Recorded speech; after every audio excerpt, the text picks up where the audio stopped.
नमस्कार दोस्तों, मैं अनुपम श्रीवास्तव एक बार फिर आपके सामने उपस्थित हूँ अपने YouTube चैनल अनुपम ज्ञान के साथ में। दोस्तों, आज हम बात करेंगे व्यापार रेखा के बारे में। व्यक्ति के जीवन में व्यापार कितना सफल रहेगा या व्यक्ति को व्यापार करना चाहिए या नहीं करना चाहिए, इन सब चीज़ों की जानकारी हम हथेली के माध्यम से पता लगा सकते हैं। तो चलिए आइए देखते हैं व्यापार से जुड़ी कुछ अहम जानकारियाँ। जैसा कि आप देख पा रहे हैं, ये एक हथेली का मैंने चित्र लिया है। इस चित्र में अगर हम व्यापार से संबंधित कुछ जानकारियाँ देखते हैं तो सबसे पहले हम इस अंगूठे के बारे में बात करते हैं कि अंगूठे के माध्यम से हम ये कैसे पता लगा सकते हैं कि व्यक्ति जो है वो व्यापार में सफल होगा या नहीं होगा। तो इसके लिए हम देखते हैं कि जो अंगूठा है, अंगूठे में ये जो 3 पोर दिखाई दे रहे हैं, इनमें जो पहला पोर है ये दोनों पोर की अपेक्षा बहुत ज़्यादा बड़ा हुआ होना चाहिए। अगर किसी व्यक्ति के अंगूठे का ये पहला पोर बहुत ज़्यादा बड़ा हुआ होता है तो वो व्यापार में सफल हो सकता है, इसकी ये संभावनाएं प्रबल होती है। क्यों? क्योंकि ये जो पहला पोर होता है ये व्यक्ति की इच्छा शक्ति को शो करता है। व्यक्ति की जो इच्छा शक्ति है वो बहुत सॉलिड होगी और डिसीजन मेकिंग उसका सॉलिड होगा। वो डिसीजन लेने में घबराएगा नहीं और उसका जो डिसीजन मेकिंग की कॉन्फिडेंट जो होगा वो बहुत ही ज़्यादा होगा। इसके साथ ही साथ अगर हम दूसरे पोर के बारे में बात करते हैं तो ये जो दूसरा पोर है ये उसकी लॉजिकल एबिलिटी को शो करता है, मतलब तर्क शक्ति। अगर किसी व्यक्ति के हाथ में ये दूसरा पोर बड़ा हुआ होता है तो वो तर्क शक्ति उसकी बहुत अच्छी होती है। तो नॉर्मली जो बिजनेस मैन होते हैं उनकी ये हाथ के जो अंगूठे होते हैं उनमें से ये दोनों पोर काफ़ी बड़े होते हैं। नॉर्मली ये पहला जो पोर होता है वो काफ़ी बड़ा हुआ होता है। इसके साथ ही साथ अगर हम बाकी उंगलियों की बात करें तो ये जो हमारी अनामिका उंगली है, इस उंगली का जो ये जो बीच वाले जो पोर होते हैं ये हमारे बिजनेस से रिलेटेड एक्टिविटी को शो करते हैं। और पहले जो पोर होते हैं ये हमारे व्यक्ति की मेंटलिटी को शो करते हैं कि उसकी जो मेंटल कैपेसिटी है, मेंटल जो थॉट प्रोसेस है वो कितनी है, किस प्रकार की है। तो दूसरी है ये हमारे जो व्यक्ति के बिजनेस माइंड को शो करती है। और थर्ड जो है ये व्यक्ति की जो सेक्सुअल कैपेसिटी है उसको शो करती है। और भी अगर व्यक्ति एल्कोहलिक है तो उसके बारे में अगर ये पोर्ट बड़े हुए हैं तो वो व्यक्ति उस पर्टिकुलर डायरेक्शन में बिल्कुल निश्चित जाएगा। तो अभी चूँकि हम व्यापार रेखा से जुड़ी, बिजनेस से जुड़ी कुछ बातें कर रहे हैं, इसलिए हम लोग बीच वाले पोर के बारे में बात करेंगे।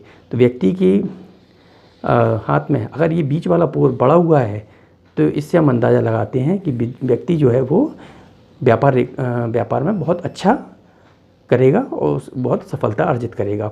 इसको आइडेंटिफाई करने के लिए कि ये पोर बड़ा है या छोटा है या इनकी साइज़ क्या होती है, तो इसकी मेज़रमेंट के लिए हम लोगों ने जो नॉर्मल स्टैंडर्ड कैलकुलेशन है उस कैलकुलेशन के हिसाब से हम ये पता लगा सकते हैं कि जो पोर हैं इनकी एक्चुअल हाइट और मेज़रमेंट कितना होना चाहिए। तो जो पहला पोर होता है ये 2 सेंटीमीटर का होना चाहिए, 2 सेंटीमीटर का होना चाहिए। दूसरा जो पोर है ये हमारा 3.5 सेंटीमीटर का होना चाहिए। और तीसरा जो पोर है ये हमारा 4.5 सेंटीमीटर का होना चाहिए। तो ये जो उंगली का जो पहला जो पोर होता है ये 2 सेंटीमीटर का, दूसरा पोर जो है वो 3.5 सेंटीमीटर का और तीसरा पोर जो है वो 4.5 सेंटीमीटर का होना चाहिए। अगर कोई पोर इस मेज़रमेंट से आगे या पीछे होता है तो हम ये कैलकुलेट करते हैं कि ये जो उंगली है वो प्रॉपर शेप में नहीं है या प्रॉपर उसकी जो साइज़ है वो एग्जैक्ट साइज़ नहीं है।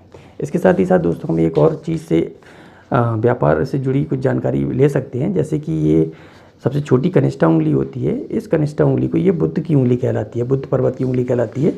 तो इस बुद्ध पर्वत की उंगली में का जो ऊपरी भाग होता है, नॉर्मली तो ये सारी उंगलियों का ऊपरी भाग काउंट किया जाता है। तो नॉर्मली बिजनेस से रिलेटेड चीज़ों के लिए देखने के लिए जो सबसे पहला जो पोर होता है इसका पोर थोड़ा सा घुमावदार होना चाहिए। घुमावदार इन द सेंस कि ये थोड़ा सा बाहर की तरफ निकला हुआ होना चाहिए। जैसे कि मैं अगर आपको बताऊं तो ये जो पोर है ये थोड़ा सा घुमावदार होना चाहिए इस टाइप से। तो अगर ये इस टाइप से घुमावदार है इसका मतलब ये है कि व्यक्ति जो है वो थोड़ा सा स्किल्ड है। स्किल्ड इन द सेंस कि वो थोड़ा सा चतुर हम कह सकते हैं, चालाक किस्म का कह सकते हैं। क्योंकि बिज़नेस में नॉर्मली जो हम देखते हैं तो वो उसमें थोड़ा सा चालाकी भी होना ज़रूरी है। क्योंकि एकदम सीधा इंसान जो होगा वो बिज़नेस नहीं कर सकता है। तो बिज़नेस करने के लिए थोड़ा सा हमें एक्स्ट्रा जो भी चालाकी है वो आनी चाहिए। तो इसके साथ ही साथ दोस्तों अगर हम बात करेंगे रेखाओं से जुड़ी, कि रेखाओं के माध्यम से हम कैसे पता लगा सकते हैं, तो रेखाओं के माध्यम से हम ऐसे पता लगा सकते हैं कि जैसे आप ये देखिए, सबसे पहले अगर हम हृदय रेखा की बात करेंगे, ये हमारी हार्ट लाइन होती है, हृदय रेखा होती है। तो नॉर्मली जो हृदय रेखा होती है वो अगर कोई हृदय रेखा यहाँ से जाके और गुरु पर्वत तक मिल रही है तो ये बिजनेस के पॉइंट से अच्छा नहीं होता है, क्योंकि अगर ये हृदय रेखा गुरु पर्वत तक मिल जाती है इसका मतलब वो व्यक्ति बहुत ही ज़्यादा आदर्शवादी होगा, ठीक है। तो बिज़नेस के पॉइंट से जो एक आदर्शवादी व्यक्ति है वो अच्छा नहीं माना जाता है। इसके साथ ही साथ अगर हम दोस्तों देखते हैं कि अगर ये हृदय रेखा शनि पर्वत पे आके मिल जाती है तो इसका मतलब ये होता है कि व्यक्ति बहुत ही ज़्यादा क्रूर स्वभाव का या बहुत ही ज़्यादा कह सकते हैं नीच किस्म का हो जाएगा। तो ये भी बिज़नेस के पॉइंट से बहुत अच्छा नहीं माना जाता है। तो अच्छी हृदय रेखा के लिए क्या होता है कि जो भी हृदय रेखा यहाँ से निकलती है वो शनि पर्वत और गुरु पर्वत के बीच में जाके रुकनी चाहिए, यहाँ तक होनी चाहिए। ये बिज़नेस के पॉइंट से बहुत अच्छी रेखा मानी जाती है।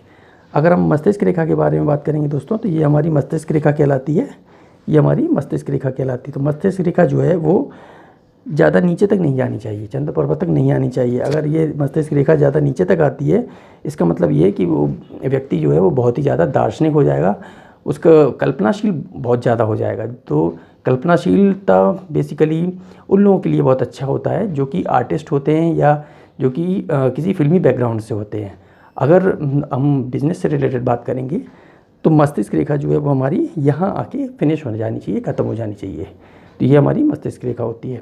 अगर हम बात करेंगे भाग्य रेखा की, तो भाग्य रेखा जो है वो हमारी चंद्र पर्वत से निकल के और शनि पर्वत तक जानी चाहिए। ये एक अच्छी भाग्य रेखा का द्योतक होता है। इसके साथ ही साथ अगर हम बात करेंगे बिज़नेस के पॉइंट्स में क्या होगा, बिज़नेस के पॉइंट ऑफ व्यू से, तो ये जो भाग्य रेखा जा रही है इस भाग्य रेखा से कोई रेखा अगर शाखा रेखा निकल के बुध पर्वत की तरफ जाती है तो ये हमारी बिज़नेस पॉइंट से बहुत अच्छी रेखा मानी जाती है। इसको हम लोग नॉर्मली स्वास्थ्य रेखा भी कहते हैं।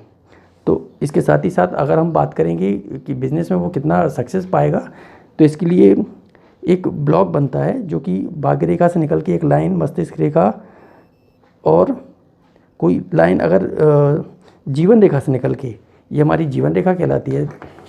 जैसे हम एक बात करेंगे ये हमारी जीवन रेखा कहलाती है।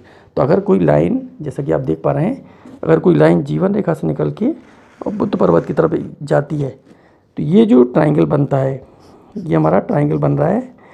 ये ट्रायंगल हमारा बिज़नेस के पॉइंट से बहुत अच्छा ट्रायंगल होता है और ये हमारा मनी ट्रायंगल भी कहलाता है, जिसके बेस पे आप बिज़नेस से बहुत अच्छा पैसा कमा सकते हैं।